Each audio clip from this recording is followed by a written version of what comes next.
Hello and welcome to the Story Behind the Stories, your weekly look at the pages of the Neepawa Banner Press.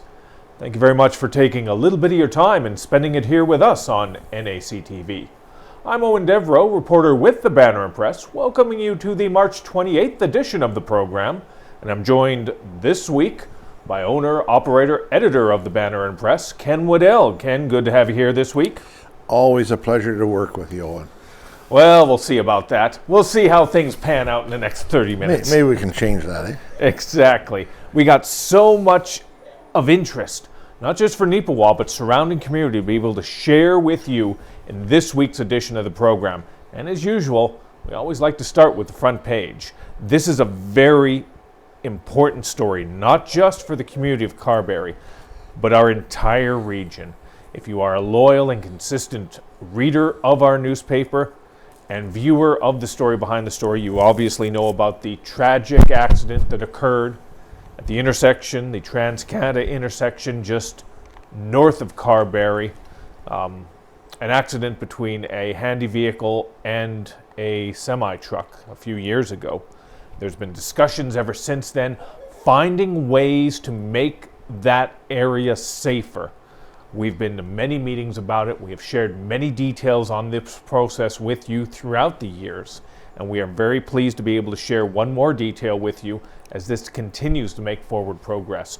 I went down to Carberry a little earlier this week. There was a meeting being held with representatives from the architectural engineering firm that are putting together this road upgrade that is planned for the intersection, along with Manitoba Infrastructure and Transportation, local representatives, about roughly in and around 100 people from Carberry and the surrounding area that were very much interested. We're able to share some new details with you. If you want to get the specifics on that, always remember, pick up a copy of the Banner Press in 30 different locations throughout Western Manitoba, or online at mywestman.ca or neepawabanner.com. I believe .com. .com, you betcha. Yeah. But in terms of what you need to know in this moment, they have taken it from about 9 different options, varied options, interesting and intriguing options down to about 3. So we're just going to quickly give you a quick detail, 1 or 2 here. You're going to have to pick up a paper to get a little more specifics on that. They've got one called the widened meridian. Essentially, they just spread out the 2 intersections of the highway a little bit further out. They've got one called a split intersection, in which they do it even more so. And they've got this one here that, just between you and me, and just keep this between us for now, I think this is the one they're going to go for. This feels like the one that they are much more inclined towards. It's a situation they call an R-cut. It's a lot more prevalent in the United States of America.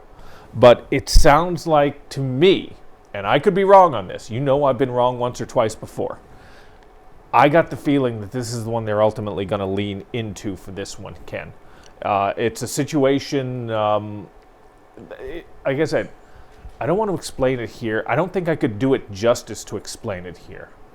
But this might be, in their opinion, the best and safest option for changing the entire outlook of that intersection and making it safer for every single driver that goes through our area.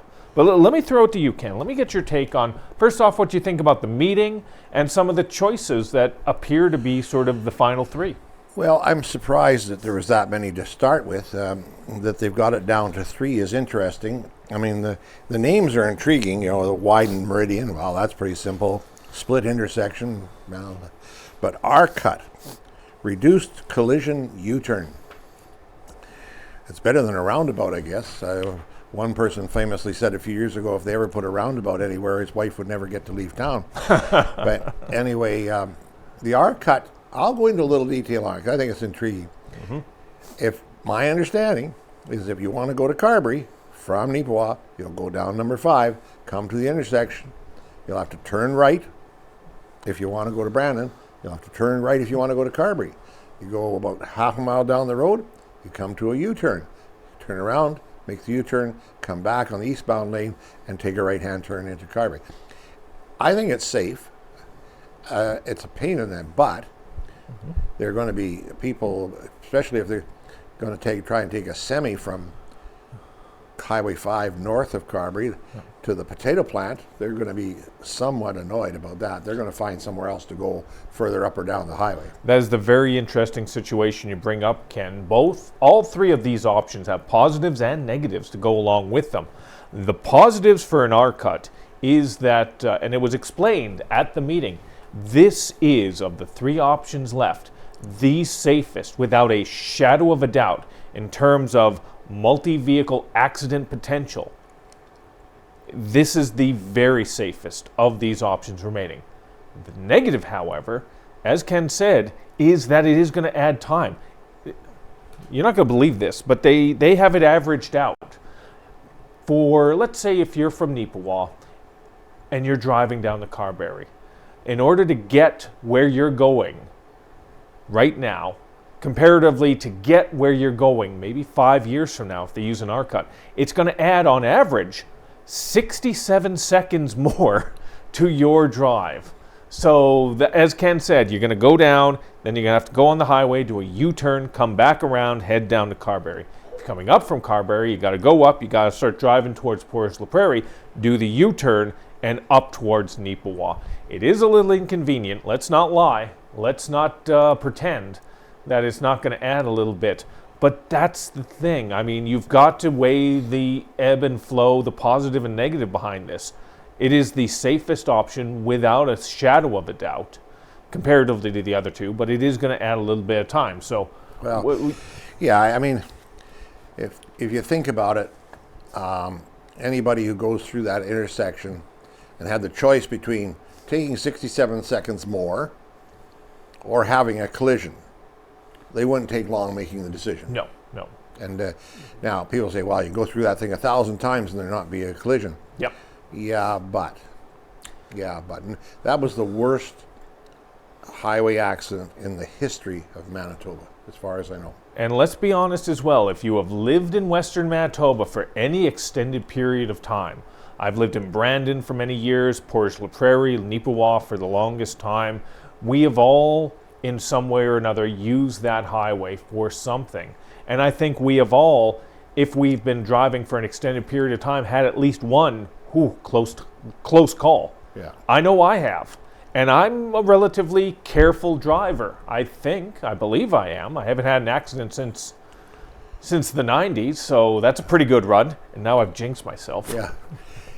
I'll tell you another example, and I think it's a miniature of what probably happened at that tragic accident. Yeah. Because I've talked to several people who have driven those kind of vans, and there's blind spots.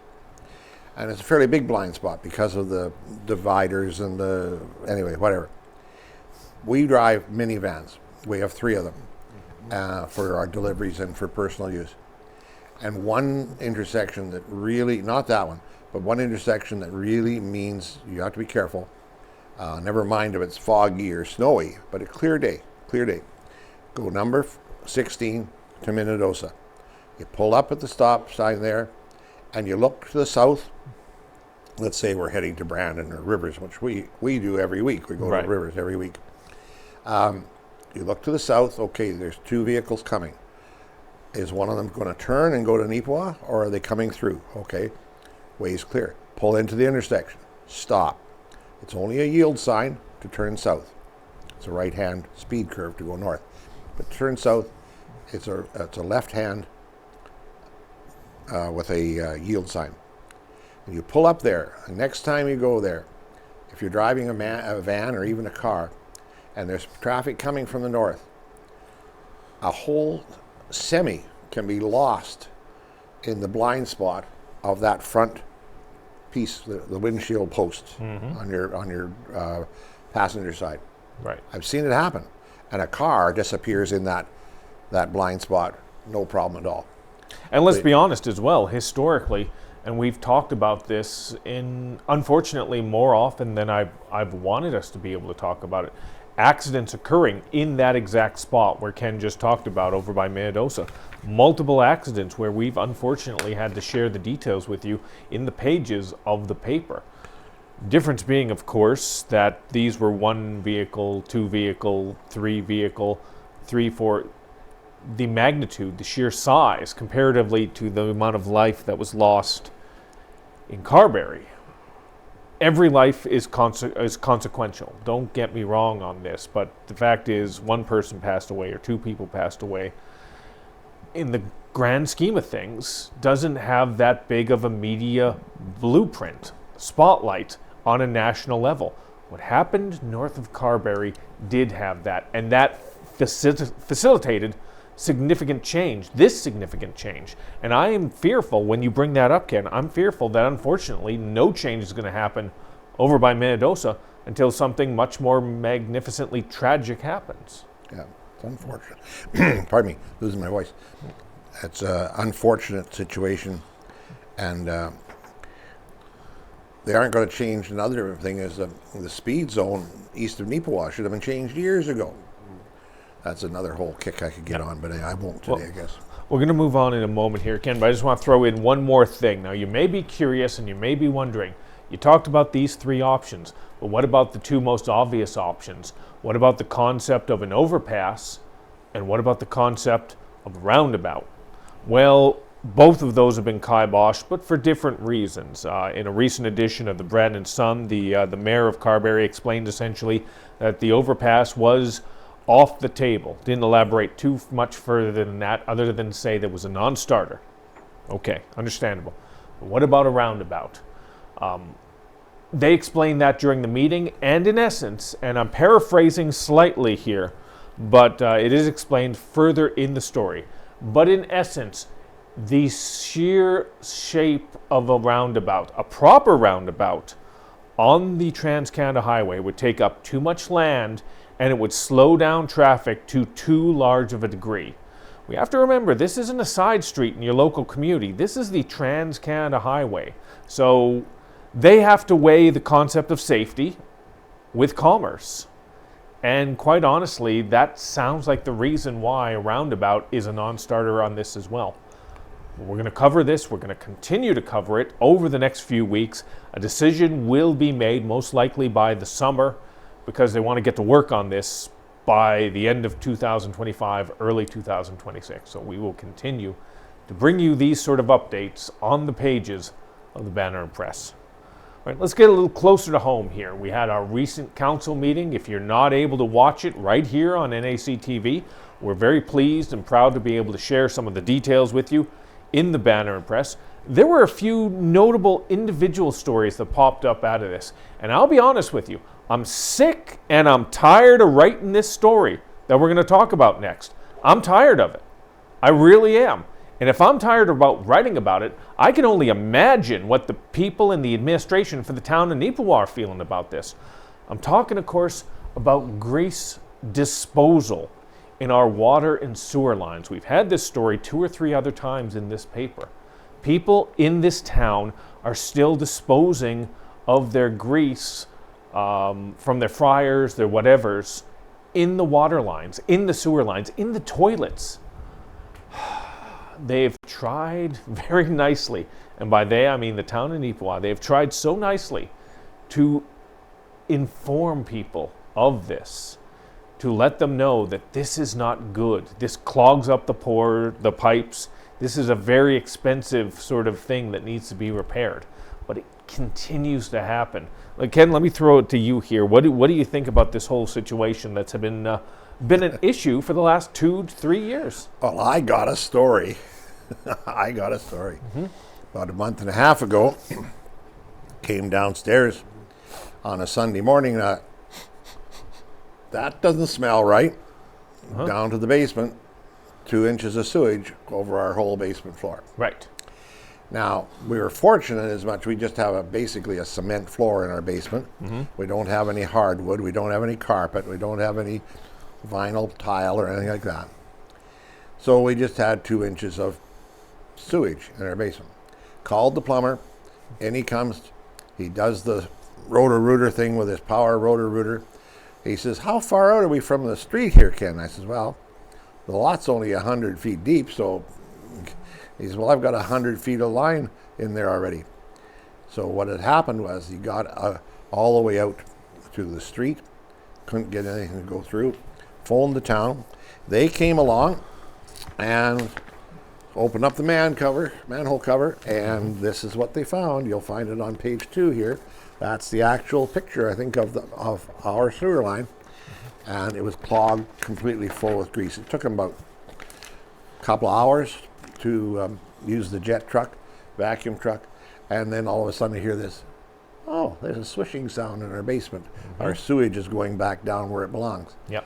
Now, again, as part of this story in this week's edition as well, they have narrowed it down to about 3 houses somewhere on First, where they believe the situation is, all of this is sort of occurring right now. And they said this quote, and you can find it in the story. I found this amazing. They believe this amount of grease being put through the system is not comparable to a residential house. It's comparable to a street, a line of commercial restaurants. That's absurd to me. It really is genuinely absurd to me. I don't know what house is doing this. I don't know what family's doing it, but I'm concerned about heart disease in that family. If they're eating that many fried foods, you really need, get some salads. Just do something different. Oh my God, like this, restaurants, Ken. Yeah. Unbelievable. Well, you can see this picture is actually a manhole. It's about 3 feet wide, and the grease pad is a foot, 2 feet thick. Yep. In the thing, and that's not uncommon. In the story there, it talks about they had to get a special truck out, from not their own truck, but a commercial unit. Yep. If I remember correctly as well, at a cost of $30,000. Yeah. You wonder why your sewer rates go up, utilities rates go up. It's because a number of people are pouring cooking oil down the toilet. It doesn't work. Yep. Again, hot grease hits cold water. It's solid, bang, right now. Again, this is a story we've talked about for many years, and it frustrates me. And you can hear the tone in my voice. It indicates that, because $30,000, they got to spend that. Where are they going to get that money from? They're getting it from you. They're getting it from me, and more importantly, they're getting it from Ken. All right. Yeah. But again, they've talked about substantial fines for this type of thing, and they still haven't followed through on it yet. And I genuinely hope, I'm not a big fan of overreach when it comes to governments on any level, but I sincerely hope they will consider fines, because this is just getting to a point of ridiculous. It really and truly is. I don't want to have to write this story again. Unfortunately, you're going to write it again? I'm going to probably write it again. And hopefully you'll read it again in the Banner Press. So you can find that story on page 2. The half hour's flying right by here, so we're going to do some bullets on a few different things here. Another item that came out of the council was the future, emphasis on future, closure of Broadway Avenue. Because of the new hospital, and God willing, in the near future, the very near future, the new school and the new suburb in that area on the eastern section of Neepawa. Unfortunately, the town is most likely is going to have to close down Broadway Avenue, coming off of the highway and going up there. It's just something the province has looked at. It's a big safety issue in terms of the amount of traffic that's going to be in that area. It has been recommended to the town of Neepawa. It's not like they're doing this on their own. They've been told by the province, you need to do this, and they're moving forward with that. So Broadway Avenue, as you know it, will not be accessible from the highway maybe 2 years from now. Maybe 3, who knows? The people that are going to be most affected by that are people turning off the highway from either east or west, wanting to go to the golf course. Yep. Wanting to go to the townhouses just before you get to the golf course. Wanting to go to the campground. Campers, yeah. Or using that as a road into Neepawa. And I think just to set people's fears aside a little bit, is that there will be a new major access into the hospital, school, development area, and it's going to be immediately across from the road into the laneway into Manitoba Hydro. And Manitoba Highways, or MIT as they're called, they are insistent that intersections be straight through. They don't want one coming off this way and like another. We've got a lot of that in downtown, or the main restaurant row area of Neepawa on Highway 16 already. And so they want the intersections to be proper X-cross intersections. Not this way and then go over and go this way. So traffic will go in past the hospital, past the school, come around, go to the golf course, come back south to go to the campground, or come through on Mountain Avenue and go down Hamilton to get to those places there. So it's certainly going to increase the amount of traffic on Mountain Avenue and Hamilton Street for sure. Yeah. And again, just to be clear on this, if you are someone who watches our show from elsewhere and you come to Neepawa maybe with your RV during the summer, or maybe you like to play a round of golf at Neepawa Golf and Country Club, you can still this year get on to that road onto Broadway from the highway. It's not going to be closed immediately.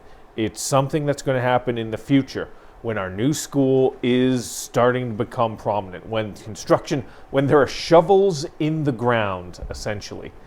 And that's when it's going to be occurring. So this is something they've just decided on now, moving ahead for the future. So I'm sure we'll have to remind you a couple months from now, a couple years from now.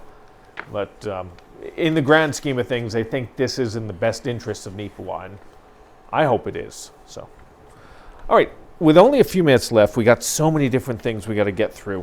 Like the Manitoba budget. We recently had the new budget brought down, and Joshua Jackson, our new reporter with the Banner Press, was able to listen in and cover it and get multiple perspectives on that. Not just the perspective from the province and some of the numbers, but also some local perspective from those who are going to be most significantly impacted by it. Ken, let me throw to you. What is your take on, first off, what you got from the budget, and what do you think Neepawa area got from the budget? Well, there is a bit of a promise there that the school will be built at some point. In fact, on the same page as the budget story on page A7, there's an ad from Manitoba government, building ERs, building schools, building one Manitoba. And there's 3 or 4 schools that announced they're going to start soon. But it looks like Neepawa School will, it's a regional school that they're planning to build. It should start in a couple of years here. And I know the construction people will be happy with that, because then they can just finish the hospital and move right on and start building a school. And interestingly enough, a number of people have actually moved to Neepawa because they knew they were going to be here for a couple or 3 years. And so it's very, very difficult to find motel rooms or apartments or even purchased houses, because a lot of it has been taken up by construction workers. So that was a good thing. It always concerns me, as somebody who is more fiscally restraintive, I guess fiscally conservative, is that we keep building up the deficit, and therefore the debt. Like, it's a pretty healthy figure we're looking at here this year. And it will likely, if there's as much reaction to the adverse reaction to the tariffs from the U.S., it's going to probably go to the very top figure they're budgeting, which is, they say it could be this, but it could be this. Well, I think we know how things go. It's going to be this. It's going to be the bigger figure. That's right. Now, before we move on, just one more thing I want you to sort of take some time and attention and detail to. And you can find it in the story on A7. This is a very interesting little note here, and I think this is something that could be very much a positive for Neepawa and a lot of rural communities. It is the implementation of additional revenue going to municipalities like ours from an item called the One Manitoba Growth Revenue Fund. Essentially, it's going to be about 4% from the gas tax there that's going to be coming to us, money we weren't receiving before. And that's something I think we'll probably be delving into even further in a future edition of the Banner and Press, once some of the more details come out of it. But that could be very interesting and a very big positive for a lot of us outside of the perimeter. All right. We can't cover every single thing in just 25, 30 minutes time. We got too greasy. We got too greasy. Yes. Yes. But we'll close things out quickly with sort of the Neepawa Titans playoff is underway right now. As we record this, they have a very important game they're playing tonight in the Paw. Hopefully they'll be able to win that and continue the series. They are down 3-1 right now. Win, lose, or draw, though, they've done an exceptional thing this year. One of their most successful years ever, and they should be commended, win or lose, in my estimation. So. Yeah, it's been successful for, I think you wrote a couple of weeks ago about the best year they've had in 14 years. So. Yep.